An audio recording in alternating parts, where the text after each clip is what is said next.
Les réflexes ostéotendineux ou myotatiques ou monosynaptiques sont des réflexes spinaux. La percussion d'un tendon entraîne l'activation de mécanorécepteurs d'étirement. Un influx sensitif afférent part alors à destination de la corne postérieure de la moelle, puis un influx moteur efférent entraîne la contraction du muscle qui a été étiré par la percussion. Une atteinte nerveuse périphérique ou centrale peut entraîner une anomalie des réflexes ostéotendineux. Pour réaliser cet examen, le patient doit être en relâchement complet. Il y a 3 manœuvres pour faciliter celui-ci. Nous pouvons demander au patient de regarder ailleurs, par exemple au plafond. Nous pouvons aussi lui demander de compter à haute voix. Et enfin, si l'examen concerne les réflexes ostéotendineux des membres inférieurs, le patient peut joindre ses mains en crochetant ses doigts et tirer sur ceux-ci. C'est la manœuvre de Jindřišek. Le mouvement de l'examinateur doit accompagner la chute du marteau réflexe. Pour le réflexe bicipital, le patient a son avant-bras en semi-flexion et supination. Nous allons effectuer une percussion sur notre pouce qui est placé sur le tendon du biceps brachial. La réponse normale est une contraction du biceps et donc une flexion du coude. Ici, nous testons la racine C5 et le nerf musculo-cutané.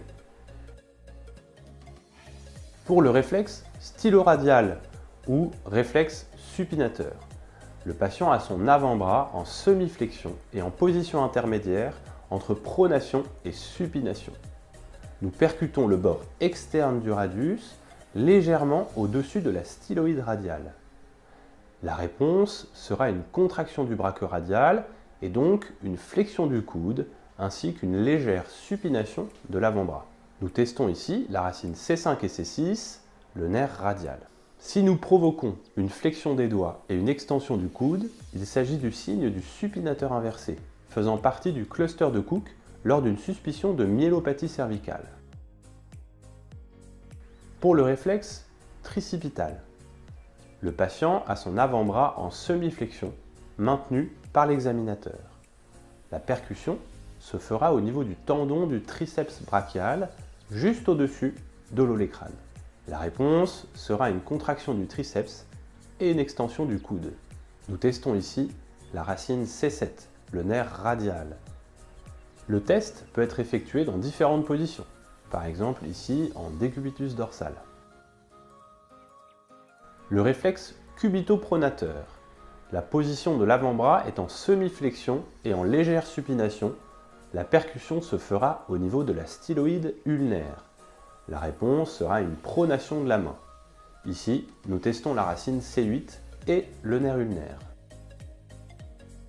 Pour le réflexe rotulien, le patient est assis, jambes pendantes ou bien couché avec la jambe semi-fléchie, soutenue par l'examinateur. La percussion se fera au niveau du tendon rotulien. La réponse sera une contraction du quadriceps et une extension du genou. Ici, nous testons la racine L4 et donc le nerf fémoral. Pour le réflexe achilléen, nous pouvons effectuer la percussion du tendon dans différentes positions. Par exemple ici en décubitus dorsal. La percussion se fera au niveau du tendon d'Achille. La réponse sera une contraction du triceps sural et donc une flexion plantaire du pied. Nous testons ici la racine S1 et le nerf tibial.